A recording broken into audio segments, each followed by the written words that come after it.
কালকে রাত্রেবেলা আমরা তখন ঘুমের অবস্থায় ছিলাম, তখন 2:10 নাগাদ হঠাৎ করে খুব একটা বীভৎস আওয়াজ পাই।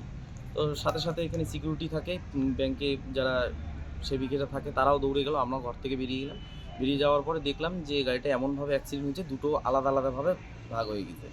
তারপরে আমরা রাস্তায় উঠে দেখি যে 2 জন স্পট ডেড এবং সাথে আরও 2 জন তারা গাড়ির কেবিনেই আটকে ছিল। পরে সাথে সাথে পুলিশও আসে, পুলিশ আসার পরে পুলিশের তৎপরতায় পরে 2 জনকে ওরা রিকভারি করে নিয়ে যায় এবং বাকিরা তো এখান থেকে পরে দুটো অ্যাম্বুলেন্স আসে, আসার পরে সবাইকে ডিস্ট্রিক্ট হাসপাতাল নিয়ে যাওয়া হয়।